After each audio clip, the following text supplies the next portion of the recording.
After the divorce, I headed into the deep heart of Appalachia, burying myself in volunteer disaster relief work. 2 years slipped by in the blink of an eye.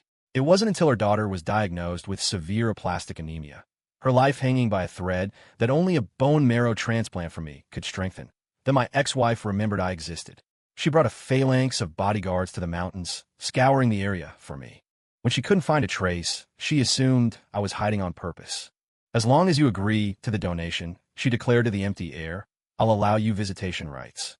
However, the townsfolk in the hollow told her the truth. I was long gone from this world.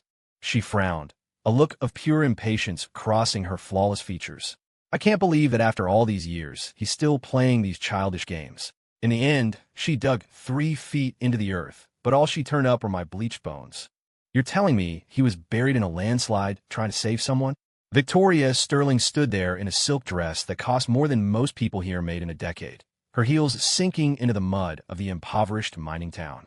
She looked utterly out of place, her beautiful face twisted in disgust and mockery.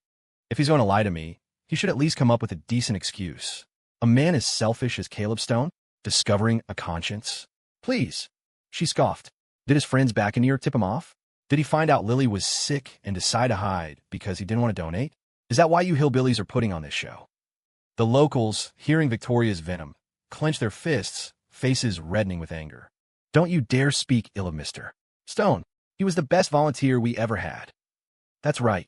You keep running that mouth, and we won't be polite. Folks, please, this is Mr. Stone's wife. Calm down, everyone calm down. The town administrator, Old Man Miller, rushed out to soothe the crowd before turning to Victoria. Since you're so desperate to see Mr. Stone, I'll take you to where he lived. Victoria wore an expression that said, I knew it. Miller led her to a dilapidated shack perched precariously on the mountainside at the edge of town. It was a wretched little place. The wooden door hung crooked on its hinges, secured only by a rusting padlock. This is where Mr.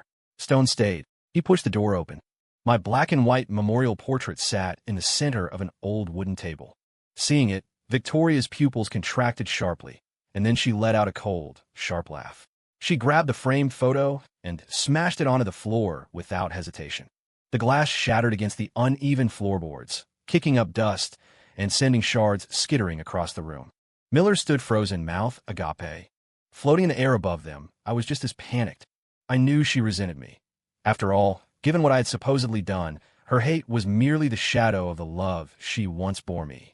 But I never imagined she would treat my memory with such cruelty. Victoria was still raging. To avoid saving his own daughter, you people really went all out. How much did he pay you? To set up a shrine like he's actually dead? It's sick. She grabbed a cup of water from the table and splashed it over the ruined photo, then stomped her expensive heels onto the picture and the muddy floor, grinding them into the dirt. Do you think I'm an idiot? Look around. This place has signs of life. She pointed. If Caleb is really dead, then whose half-eaten cornbread is that on the table? Daddy. Before she could finish, a skinny little girl with a woven basket on her back ran in, gasping for air, and shoved Victoria aside. Seeing the memorial photo of her beloved father desecrated, the girl burst into tears. Bad lady, you're a villain. Who said you could break my daddy's things? You get out. My house doesn't welcome you. Victoria stared at the child, her face darkening, her composure cracking. She bit her lip. Caleb Stone is your father. Miller quickly pulled the girl behind him. Hazel is an orphan from the valley. Mr. Stone felt sorry for her and took her in. Please, don't hold it against the child. Hold it against her. Victoria grabbed the 60-year-old administrator by the collar, her voice trembling with fury, her eyes suddenly rimmed with red. He abandoned our daughter. He indirectly killed our unborn child. And yet he's here, playing father to someone else's kid? How dare he? Fina, great. You tell him this. Lily's surgery is in 1 week. If he has a shred of humanity left, he will show his face. And if he keeps playing dead, don't blame me if I tear this shack down and leave his little stray homeless. Under Miller's terrified gaze, she added coldly, and even if Caleb is actually dead, I don't mind digging up his corpse to extract the marrow. Do you understand me? Miller looked at her like she was a monster, hugging Hazel tight, lips trembling, unable to speak. Just then, Victoria's phone rang, a special ringtone assigned to a specific person. Her ferocious expression softened instantly. Before leaving, she glanced at the little girl, her voice icy. Pass my message along, word for word. I'll be waiting. Watching her storm away, anger radiating from her back. I felt like a sledgehammer had slammed into my chest. I watched Hazel crying as she picked up the pieces of my photo, hugging the broken frame to her chest, sobbing as if her heart would break. I wasn't hiding from her. I wanted desperately to save our daughter. But I really was no longer of this world. My soul had somehow tethered itself to Victoria, leaving the land I had guarded to follow her. After leaving the town, she didn't stop crying, though she hid her eyes behind dark sunglasses. Only I could see her hands gripping her thighs, nails digging in, trying to suppress the rage she felt toward me. Bastard, daring to use death to trick me. You haven't changed a bit. She dialed my number frantically, but the disconnected tone only drove her closer to madness. Don't let me see you again, Caleb Stone. When her private jet landed in New York, a tall, handsome figure was waiting at the gate with flowers. It was a silhouette I knew all too well, Julian Thorne, Victoria's childhood friend. As soon as they met, Julian asked eagerly, "Did you find Caleb? Is he willing to donate to Lily?" Victoria composed herself. He's as selfish as ever. Probably heard wind of it and went into hiding before I even arrived. He even set up a fake memorial. Didn't care if it was bad luck. Julian's eyes flickered. He tested the waters. What if it's true? What if Caleb really is dead? Impossible. How could he be? He's young and healthy. Victoria denied immediately. And even if he is dead, he's donating that marrow to my daughter. Hearing this, a high-pitched ring screamed in my spiritual ears. I never realized her hatred ran this deep. But now that I was truly gone, would knowing the truth bring her any joy? She drove Julian home. He leaned in, kissing the corner of her mouth, stroking her hair gently. When Lily is better, let's get married. Victoria looked at the man who had stayed by her side through the hardest years. Her eyes lost focus for a moment before she replied, "Okay, I promise. Should we invite Caleb to the wedding?" Victoria's eyes hardened. Of course. He has to come. I was his wife. He wronged me more than anyone. Shouldn't he witness my happiness? Julian pressed his lips together, leaning in for another kiss, but she hugged him instead. Thank you for being there when things were at their worst. Seeing this, my ghostly face went pale. Even in death, the rage didn't fade. I rushed forward, trying to pull them apart. No, Julian can't be with my wife. He's the one who killed our child. He's the one she should hate. If she knew the truth, it would destroy her. But I was just transparent vapor. No matter how I screamed or clawed, it was useless. I was filled with regret and powerlessness. As he got out of the car, Julian asked casually, "What if Caleb still doesn't show up? He adopted a kid. If he doesn't show, don't blame me for going after that girl, Hazel." Victoria's face twisted with resentment again. Funny, isn't it? He killed his own flesh and blood, yet runs off to play daddy to an orphan. I watched the hate in her eyes, heart twisting. The memories of the past suffocated me. Years ago, Victoria loved me with a terrifying intensity. Once, when I was injured saving her and confined to bed rest, she dropped everything, her high-powered career, her meetings, just to hold me, whispering how she couldn't live without me. "Honey, I love you so much. I can't lose you. Next time I'm in danger, don't risk your life like that. You can't be without me, and I certainly can't be without you. Thank God it's just a leg injury, or I don't know what I'd do." I kissed her cheek. "You and our daughter are my world. If it happens again, I'll protect you without hesitation." "You're annoying," she teased, punching my arm lightly before burying her face in my chest. I stroked her 4-month baby bump, feeling nothing but sweetness. That was when Julian volunteered to help, cooking nutritious meals for Victoria and me every day. At first, I was grateful, but soon, things felt wrong. My health deteriorated. Constant headaches, memory loss. A broken leg shouldn't cause that. I got suspicious. One day, I took the leftovers to my friend Elena Russo for testing. The food was laced with massive doses of chloramphenicol. Elena called me into her office, sliding a form across the desk. It was a consent form for an abortion. I stared at the paper, paralyzed. Victoria wanted a second child more than anything. If I told her we had to terminate, would she survive it? She would break. "Caleb, what are you thinking? With this dosage, the fetus is guaranteed to have severe defects." Elena snapped. "Be stubborn about other things, fine, but Victoria is 5 months along. The bigger that baby gets, the more danger she and the child are in." I called Victoria dozens of times that day. No answer. Then a text came from Julian. "Caleb, stop calling." I have Victoria's phone. I looked up to see Julian standing there, smirking. I lunged at him. "I'm calling the police. You go to jail." "Oh," Julian sneered. "What crime did I commit? Where's the proof of harm?" "Besides," he whispered, Even if I go in, I'll be out soon. Your daughter, Lily, really likes me. When I get out and pick her up from school, do you think she'll come with me? Caleb, do you think your little girl is tough enough to survive that? He was using my living daughter to threaten me. I was consumed by rage, but I folded. I knew I couldn't gamble with a lunatic. That was the first time in my life I felt truly impotent. And Victoria's condition was critical. Elena said delaying meant risking her life. Helpless, I slipped sleeping pills into Victoria's drink. The surgery was that afternoon. My hands shook as I signed the papers, giving up our child. From finding out about the baby to losing it took only 5 months. When they wheeled Victoria out, she was groggy, her eyes full of pain and confusion. Pale as a sheet, she whispered, "Where's the baby?" Her hand drifted to her flat stomach. "You killed our child." "What?" I opened my mouth to explain, but over her shoulder, I saw Julian watching me with a cold, predatory stare. Under the threat, I choked out, "The fetus had severe defects. We had to terminate." In that moment, the composed CEO snapped. "Caleb, how could there be defects? I went to every checkup. She was fine. Who are you to make that decision? Was she only your child? How could you do this to me?" From then on, love vanished from her eyes, replaced by pure loathing. No matter how I tried to explain Julian's scheme later, she responded with cold laughter, a slap to the face, or simply ignored me, dragging her suitcase to live at her office. Our marriage crumbled. Back in the present, after Julian left the car, Victoria frowned, lost in thought. Finally, she made a call. "Investigate where Caleb Stone has been these past few years. Find him, now." I looked at her gaunt face and felt a bitter pang. She would find nothing, because my body was already rotting in the earth. The next morning, Julian called. "Heard you're looking for Caleb." I asked around. No exact location, but DR. Russo seems to know something. Hearing Elena's name, Victoria's eyes went dark. I never understood why she turned on Elena, once her best friend. Victoria drove straight to the hospital and kicked open the door to the consultation room. "Where are you hiding Caleb?" she roared.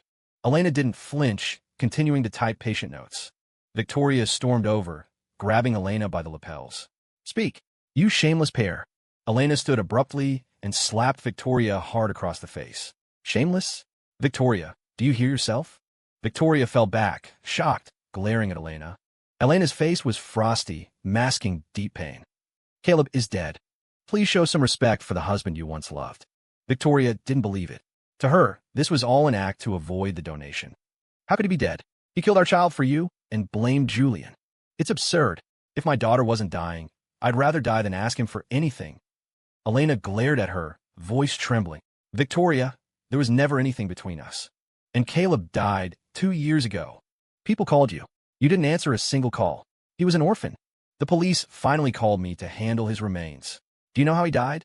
A landslide, buried under tons of rock. By the time they found him, the wildlife had already gotten to him. I still have nightmares about what I saw. Victoria is native. You've learned to lie, just like him. If he wants to die, he can do it after he gives my daughter his marrow. I hate him enough to wish him shattered to pieces." "You are impossible." Elena, shaking with rage, grabbed her phone and marched toward Victoria. "You don't believe me? Fine. Look at the evidence." She pulled up a video from 2 years ago and shoved the screen in Victoria's face. "Look closely. Can't you recognize the man you were married to for 7 years? Victoria's face went gray. She grabbed the phone. The video was gruesome. A body half buried in mud and shale, surrounded by devastation. The flesh was torn by scavengers, organs exposed, half the face missing, revealing a horrifying cavity. Her finger twitched, because the remaining half of that face belonged to the man she had loved for 7 years and hated for 2, the face she knew better than her own. Victoria froze, turning into a statue. Elena punched her in the shoulder. "See that? He died saving Hazel, a little girl picking mushrooms to sell for food." Thud! The blow sent a trickle of blood from the corner of Victoria's mouth. She mumbled, "Impossible. Impossible. He's so selfish. How could he die? Why would he save someone?" Elena looked at her shattered friend and scoffed. "I didn't expect to get that call. But since I did, I knew it meant no one else was coming for Caleb Stone." Victoria tried to stand, but collapsed again at Elena's next words. "Tell me, how does a man as good as Caleb end up with no one to claim his body? Why did the police have to call his old friend, a gynecologist?" The questions were like daggers. Victoria began to shake uncontrollably. "Why, Victoria? Why?" "Well, Mrs. Sterling, I've been an orphan since childhood. No parents, no love. After the divorce, I chose to become a rescue volunteer and adopted a sweet girl named Hazel. When the landslide hit, I wasn't afraid. I was just worried that Hazel would be homeless again, worried that no one would come to bury me. Victoria seemed to snap, screaming, "I blamed him because of you too. The affair. He didn't want the baby?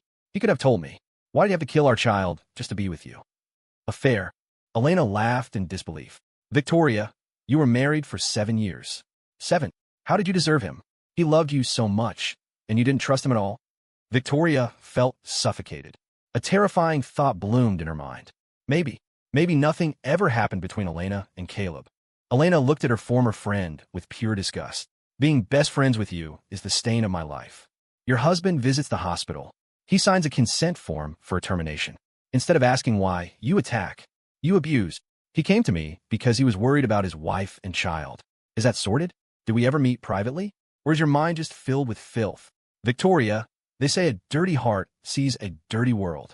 Victoria buried her face in her hands, collapsing on the floor, stripped of her arrogance. Elena continued, relentless.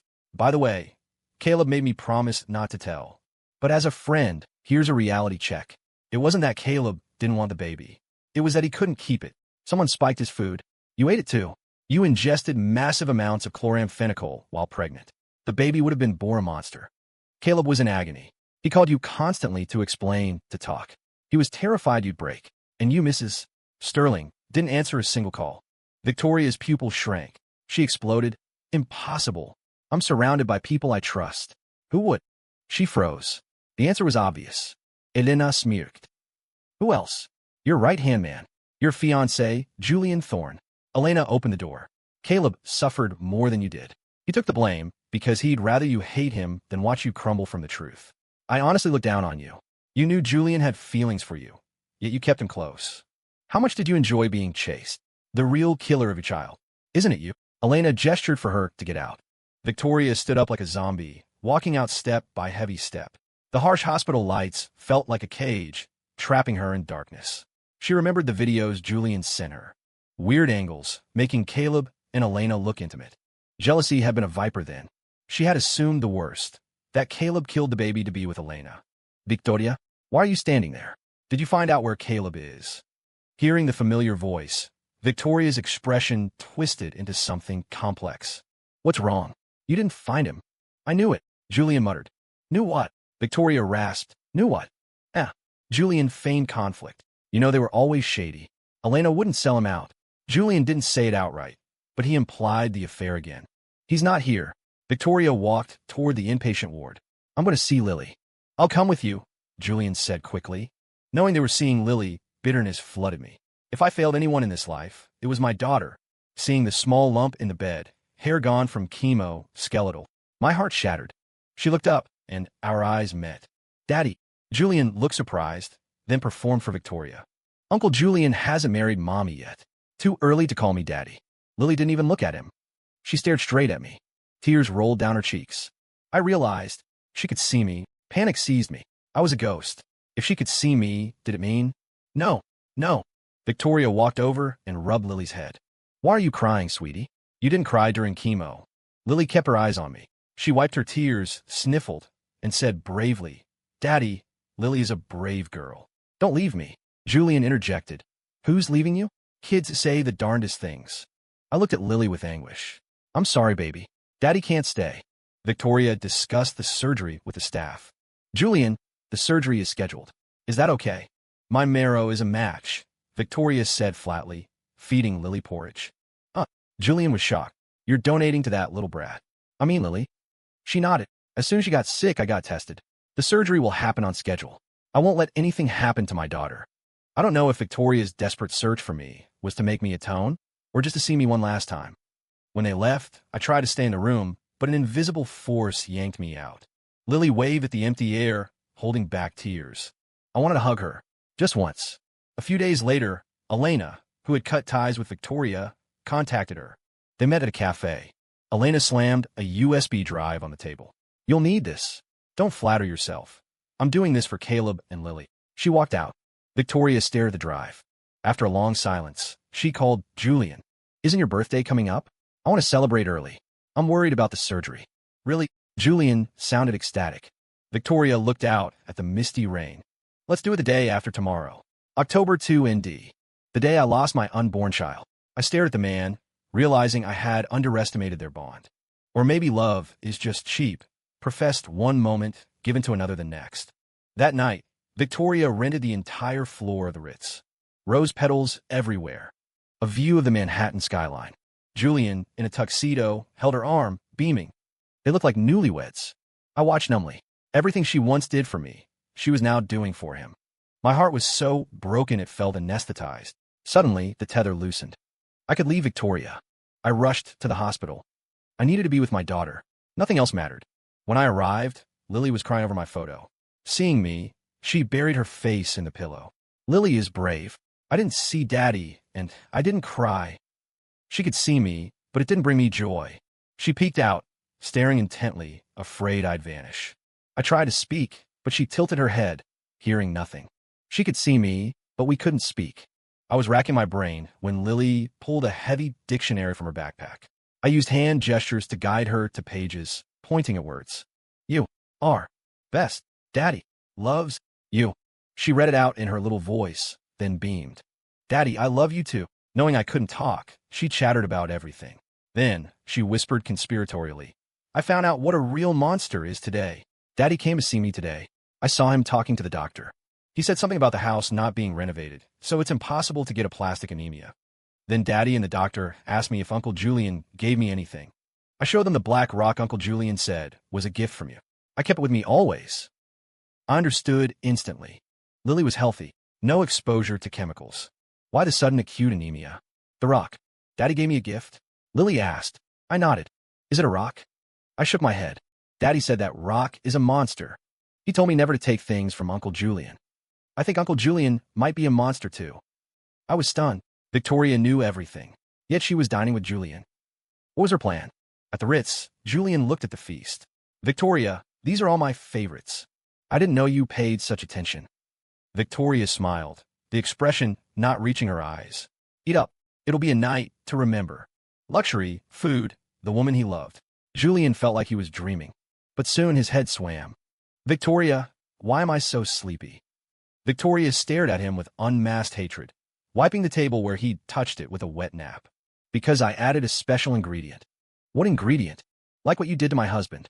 Except instead of chloramphenicol, it's sleeping pills. Julian's eyes went wide. He tried to stand but collapsed. Victoria dragged him to the basement of her villa, tying him to a chair. She threw a bucket of ice water on him. Julian woke up screaming. Victoria, I beg you. Murder is a crime. A crime. Victoria is mirkev. You talking about the law is hilarious. Caleb will never forgive you. Victoria said quietly. He's dead. Dead? Who's dead? Victoria grabbed his jaw. Still acting? The call from the police about his body. You took it and blocked the number, didn't you? You knew. Julian, stop pretending. He laughed maniacally. So what? I didn't drive him to that hillbilly town. Crash. Victoria smashed a beer bottle and pointed the jagged glass at him. Why? Killing my baby wasn't enough. You wanted to kill Lily too. Why? Because I love you. Julian screamed. I've been with you since the start. Why couldn't it be me? You knew I liked you, but you just kept me around. Wasn't that permission? He sobbed. You blame me now? I just took some photos. I didn't make you doubt him. And the baby. I wanted to poison him, but you ate the food too. And Lily. Victoria Raspev. She was annoying, crying for her daddy. So I gave her a radioactive mineral sample. Said it was from Caleb. She carried it everywhere. Of course she got sick. Then you wanted to donate marrow. I couldn't let that happen. Best if she died before the surgery. Do you know how much I paid that nurse? 100 grand. But then I ended up here. Victoria turned off the recorder on her phone. The basement door burst open. Police swarmed in. As they dragged Julian away, he screamed, Victoria, you're the real reason they're hurt. How can you face them? Julian was sentenced to life for attempted murder. In prison, rumor had it he went insane. The story was drawing to a close. With me watching over her, Lily entered the operating room. After the transplant, she could no longer see me. Victoria settled Lily, then returned to the Appalachian village. There, she met someone unexpected. Sarah, you're back in the States. Sarah Jenkins looked at her coldly. None of your business. Victoria followed Sarah to the renovated shack. The yard was full of hosta flowers. Sarah sat on the porch, grading papers. You were Caleb's best friend. You know where his ashes are. Sarah looked up. I entrusted my best friend to you. How did you treat him? You have no right to ask. For the first time in her life, Victoria dropped to her knees in the mud. Eyes red, she begged Sarah, please. One last look. Tell me where he is. Sarah didn't soften. Mrs. Sterling, don't kneel. You don't deserve to know. He married you at 22. At 28, you threw him away. Do you have no conscience? Victoria looked empty, as if her soul had been ripped out. She grabbed Sarah's hem. Just one look, please. Sarah ushered Hazel inside. Shoo, bad luck having her here.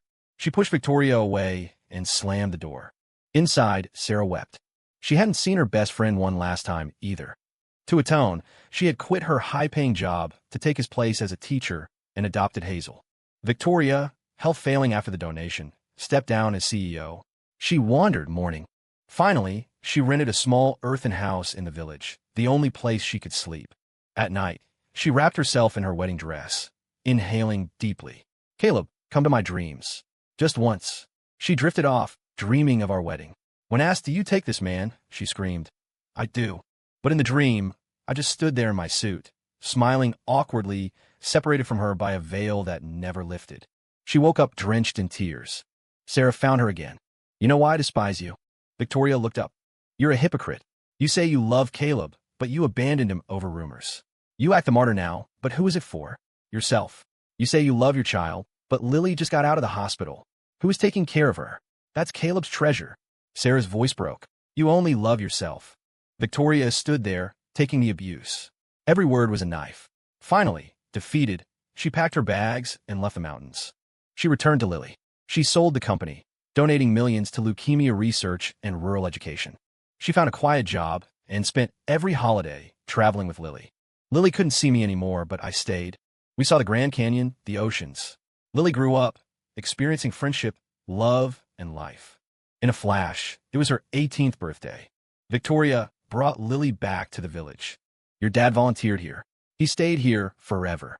At sunset, Sarah led Lily to a hillside covered in hosta flowers.